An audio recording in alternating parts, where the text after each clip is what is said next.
Gordon Freeman in the flesh. Or rather, in the hazard suit. I took the liberty of relieving you of your weapons. Most of them were government property. As for the suit, I think you've earned it. The border world, Zen, is in our control for the time being, thanks to you. Quite a nasty piece of work you managed over there. I am impressed.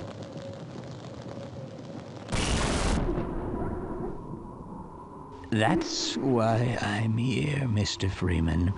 I have recommended your services to my employers, and they have authorized me to offer you a job. They agree with me that you have limitless potential.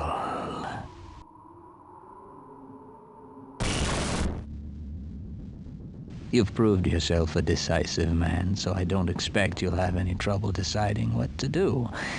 If you're interested, just step into the portal, and I will take that as a yes. Otherwise, well, I can offer you a battle you have no chance of winning. Rather an anticlimax after what you've just survived. Time to choose. Wisely done, Mr. Freeman. I will see you up ahead.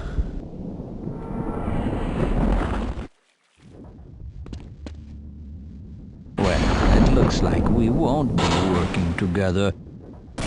No regrets, Mr. Freeman.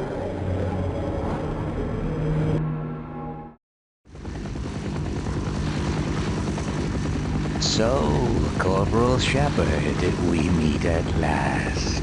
Please don't think that I've been avoiding you. A great many matters require my attention in these troubled times. I do hope you understand. And now I require a further indulgence on your part. I cannot close my report until every loose end has been tied up. The biggest embarrassment has been Black Mesa facility, but I think that's finally taken care of itself.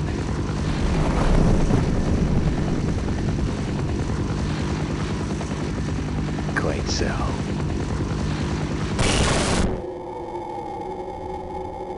But there is still the lingering matter of witnesses. I admit I have a fascination with those who adapt and survive against all odds. They rather remind me of myself. If for no other reason, I have argued to preserve you for a time. While I believe a civil servant like yourself understands the importance of discretion, my employers are not quite so trusting, and rather than continually subject you to the irresistible human temptation of telling all, we have decided to convey you somewhere you can do no possible harm, and where no harm can come to you. I'm sure you can imagine there are worse alternatives.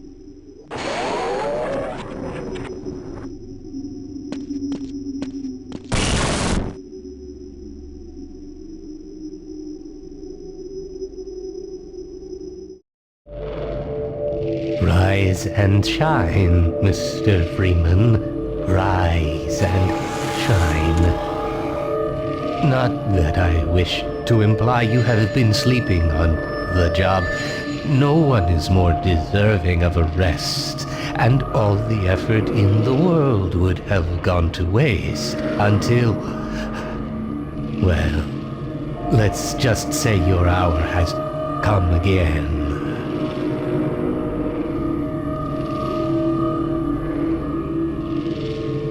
The right man in the wrong place can make all the difference in the world.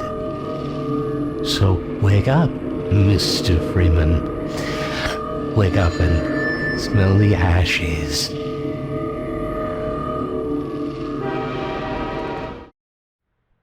Time, Dr. Freeman?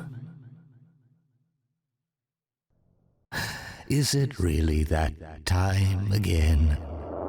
It seems as if you only just arrived. You've done a great deal in a small time span. You've done so well, in fact, that I've received some interesting offers for your services. Ordinarily, I wouldn't contemplate them, but these are extraordinary times. Rather than offer you the illusion of free choice, I will take the liberty of choosing for you, if and when your time comes round again. I do apologize for what must seem to you an arbitrary imposition, Dr. Freeman. I trust it will all make sense to you in the course of... well, I'm really not at liberty to say. In the meantime, this is where I get off.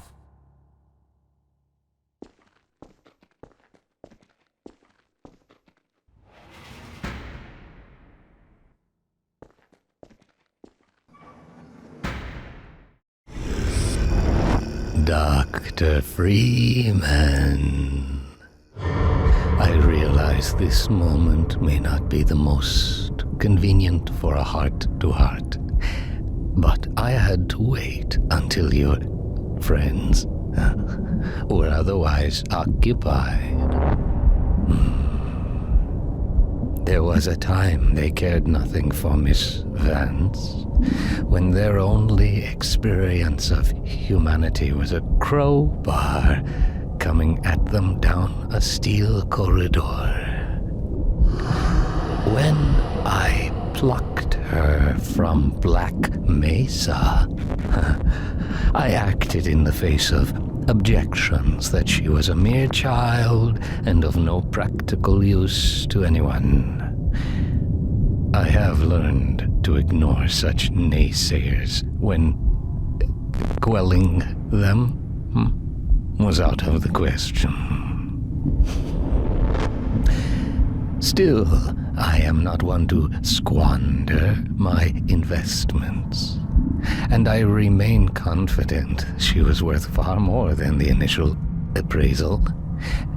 That's why I must now extract from you some small repayment owed for your own survival. See her safely to White Forest, Dr. Freeman. I wish I could do more than keep an eye on you, but I have agreed to abide by certain restrictions. Well, now listen carefully, my dear. When you see your father, relay these words.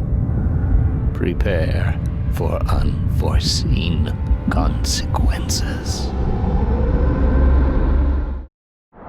Impressive work, Ms. Vance. Gordon Freeman? Gordon Freeman. Ms. Vance, you wouldn't need all that to imprison Gordon Freeman. So, who are you? Perhaps what I am is not as important as what I can offer you in exchange for coming all this way. Some believe the fate of our worlds is inflexible. My employers disagree. They authorize me to nudge things in a particular direction from time to time. What would you want nudged, Miss Vance? The Combine off Earth. I want the Combine off Earth. That would be a considerably large nudge. Too large, given the interests of my employer. Well, you asked. What if I could offer you something you don't know you want?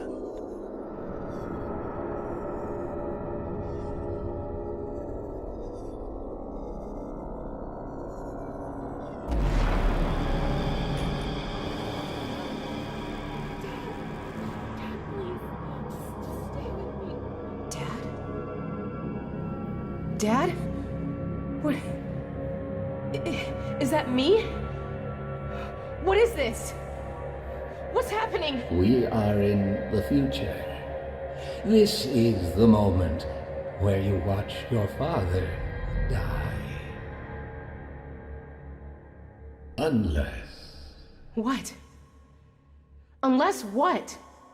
Unless you were to take matters into your own hands.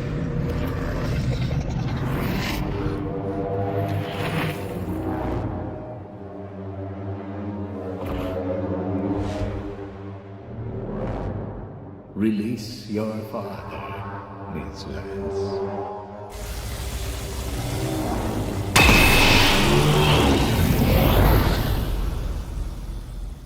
Good. As a consequence of your action, this entity will continue, and this entity will not. Right. So he's okay, right? He lives. My dad lives. You are aware that you've proven yourself to be of extraordinary value.